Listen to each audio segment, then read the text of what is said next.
तो welcome to your teacher classes. और बच्चों आज हम लोग 2019 का जो एग्जाम हो चुका है, ठीक है, 2019 का विज्ञान का पेपर कक्षा 7 का बहुत बच्चों को कंफ्यूजन हो रहा है। तो ये वो पेपर है बच्चों जो मैंने अपलोड किया था जिसकी परीक्षा हो चुकी है 2019 में, ठीक है।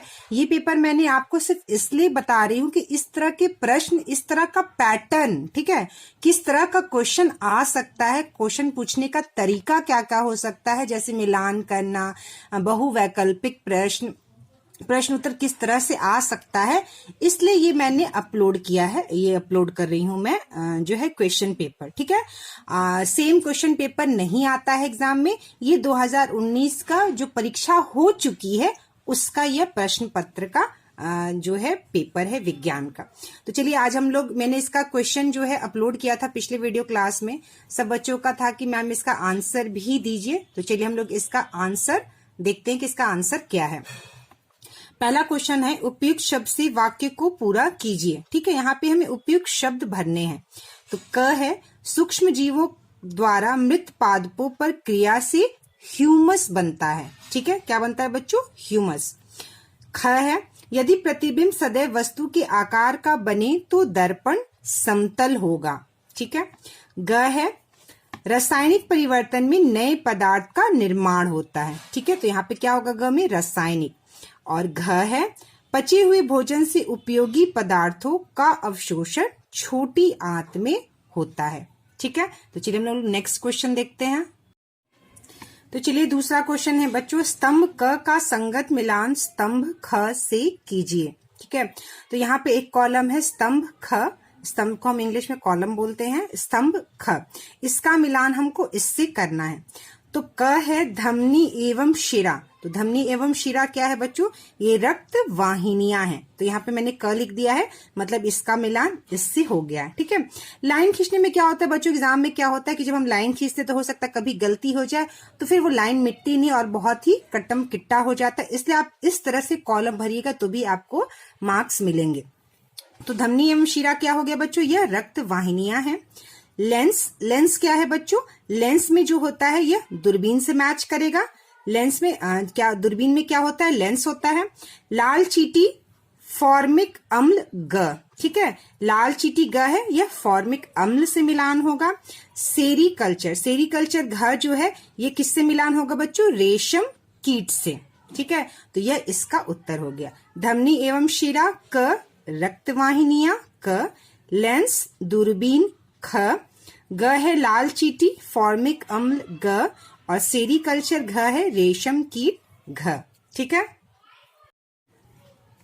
तो चलिए अब हम लोग तीसरा क्वेश्चन देखते हैं। सबसे उपयुक्त विकल्प को चिन्हित कीजिए, ठीक है।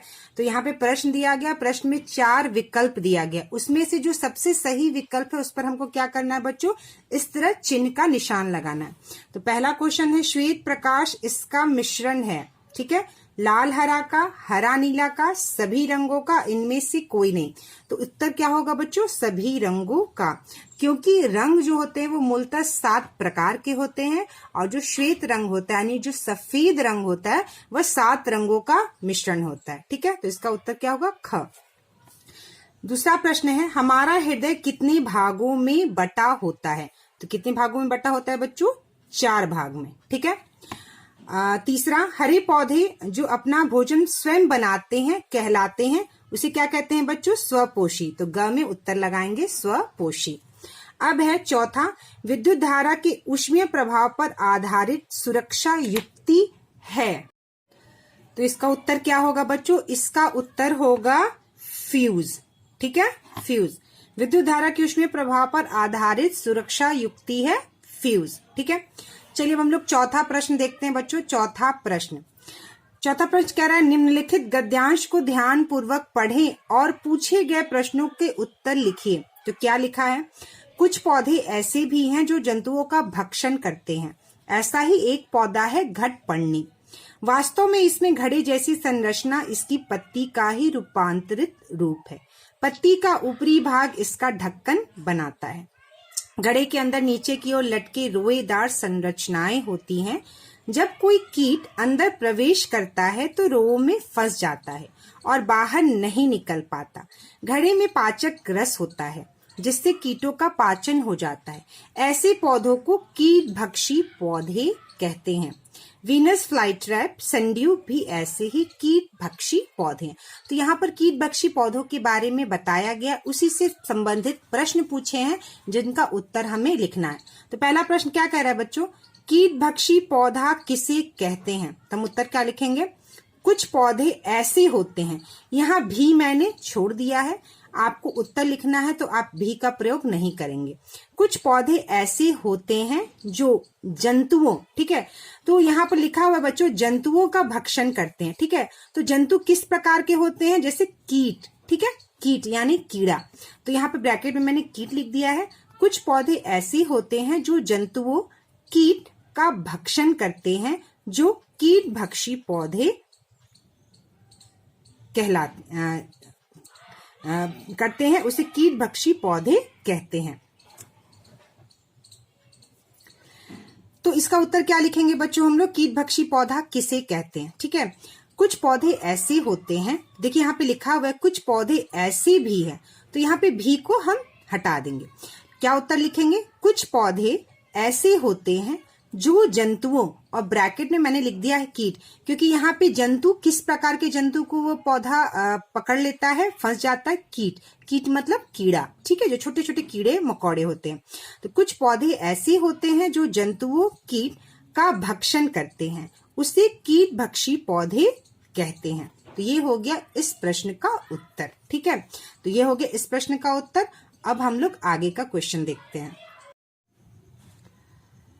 तो चलिए अब हम लोग नेक्स्ट क्वेश्चन देखते हैं। प्रश्न ख, घट पढ़नी की विशेष संरचना के बारे में बताइए, ठीक है।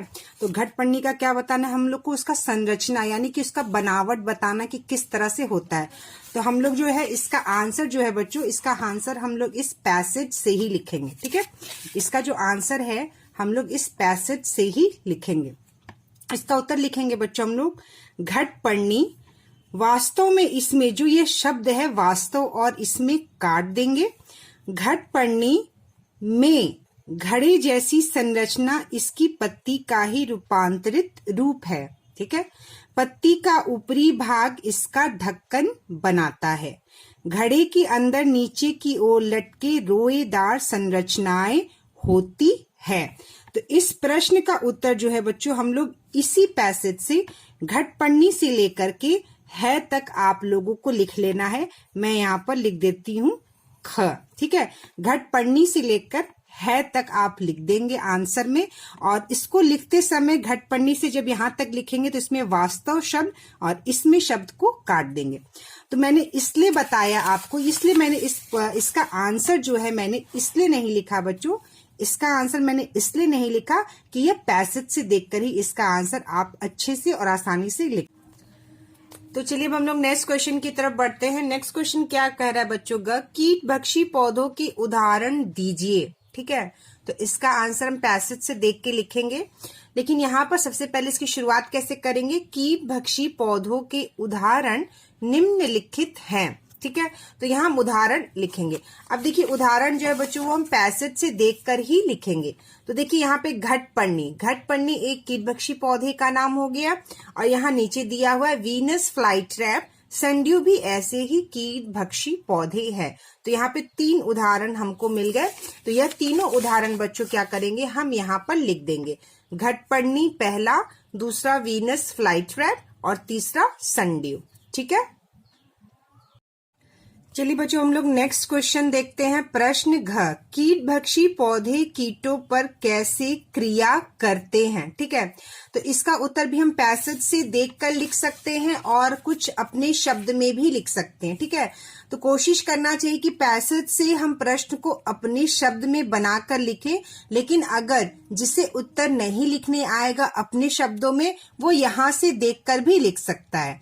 तो देखिए बच्चों कैसे जो है, क्या प्रश्न कह रहा है कि कीटभक्षी पौधे कीटों पर कैसे क्रिया करते हैं।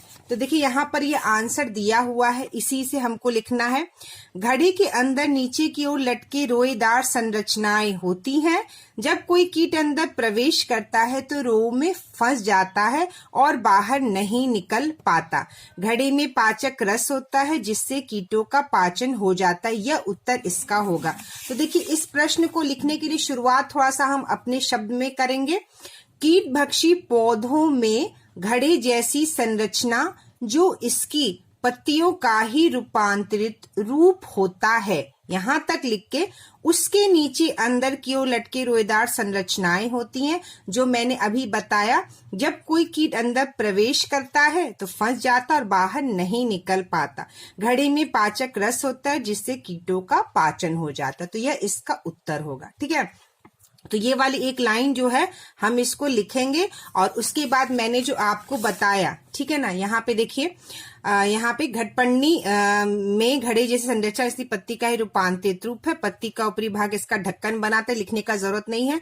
सिर्फ हम ये लिखेंगे कि कीट भक्षी पौधों में घड़े जैसी संरचना इसकी पत्ती का ही रूपांतरित रूप होता है और घड़े के अंदर नीचे की ओर यहां से लेकर आप पाचन हो जाता है तक आप इसका उत्तर लिखेंगे। ठीक है, तो ये हो गया इस वाले प्रश्न का उत्तर। चलिए हम लोग नेक्स्ट क्वेश्चन देखते हैं। तो चलिए बच्चों, हम लोग क्वेश्चन नंबर 5, ये लास्ट क्वेश्चन है, प्रश्न है। विद्युत घंटी की बनावट एवं कार्यों को लिखिए। यह 10 नंबर का क्वेश्चन है। अथवा यानी कि आपको यह प्रश्न करना है, या तो एक यहाँ पे प्रश्न दिया गया है, रवाकरण से क्या समझते हैं, कॉपर सल्फेट का रवा कैसे प्राप्त किया जाता है। तो इन दोनों प्रश्न में से कोई एक ही प्रश्न जो है वह क्या करना है बच्चों, आपको बनाना है। ठीक है, तो अगर जो ये वाले प्रश्न को बनाना चाहते, विद्युत घंटी की बनावट एवं कार्यों को लिखिए, तो बच्चों ये हम जो है अध्याय 10 जो हमने विज्ञान में पढ़ा था, देखिए अध्याय 10 जो हमने विज्ञान में पढ़ा था, विद्युत धारा और इसके प्रभाव हम पढ़ चुके थे। तो इसमें जो है आपको घंटी यानी विद्युत घंटी के बारे में देखिए यहाँ पर दिया हुआ है, विद्युत घंटी के बारे में दिया हुआ है, विद्युत घंटी के कार्य के बारे में दिया हुआ है। तो जब बात आती है कि इसकी बनावट को जब बनाने की, तो आप देखिए यह जो है विद्युत घंटी का परिपथ। ठीक है, तो यह विद्युत घंटी जो है यह आपको बनाना है। इस प्रश्न में यह वाला जो ऊपर वाला चित्र है आपको बनाना है। ठीक है, यह जो ऊपर वाला चित्र है आप इस चित्र को बना देंगे और जब उनके कार्य को लिखने की बात आएगी तो कार्य को लिखते समय क्या लिखेंगे, देखिए यहाँ पे हम लिखेंगे विद्युत घंटी में, इसमें एक नहीं लिखकर हम लिखेंगे विद्युत घंटी में एक विद्युत चुंबक लगी होती है। ठीक है, विद्युत घंटी में क्या होता है, एक विद्युत चुंबक लगी होती है, यहां तक हम लिखेंगे। ठीक है, चित्र में विद्युत घंटी परिपथ के साथ दिखाएगी, यह लाइन लिखने की जरूरत नहीं है। फिर हम यहां से लिखेंगे इसमें लोहे के टुकड़े पर तांबे के विद्युत रोधी लगे तार की कुंडली लपेटी जाती है। विद्युत चुंबक के निकट लोहे की एक पत्ती लगी होती है जिससे एक सिरे से हथौड़ा जुड़ा रहता है। लोहे की पत्ती के समीप एक संपर्क पेंच होता है। जब लोहे की पत्ती इस पेंच से संपर्क में आती है तो विद्युत परिपथ पूरा हो जाता है तथा कुंडली से विद्युत धारा प्रवाहित होती है जिससे लोहे का टुकड़ा विद्युत चुंबक बन जाता है। तब यह लोहे की पत्ती को अपनी ओर खींचती है। इस प्रक्रिया में पत्ती से जुड़ा हथौड़ा घंटी से टकराता और ध्वनि उत्पन्न होती है, यानी आवाज आती है। तो बच्चों यहां से लेकर यहां तक आपको इस प्रश्न का उत्तर लिखना है। क्यों इसमें आपको ज्यादा लिखना है, क्योंकि यह आपसे उसके कार्य के बारे में पूछा गया और प्रश्न जो है वह 10 नंबर का है। ठीक है, 2 नंबर, 3 नंबर, 4 नंबर या 5 नंबर का नहीं है। यह प्रश्न 10 नंबर का है और आपको 6 नंबर मिले, इसलिए आपको इसमें ज्यादा लिखना पड़ेगा और यह पूरा लिखना पड़ेगा। ठीक है, अब आप ये नहीं कह सकते कि इसका आंसर छोटा होना चाहिए तो 2 लाइन का होना चाहिए, 4 लाइन का होगा, नहीं, क्योंकि नंबर के हिसाब से आपको प्रश्न दिया गया है और प्रश्न यह आपका थोड़ा लंबा है तो आपको इसमें लिखना पड़ेगा, इसका पूरा कार्य को बताना पड़ेगा।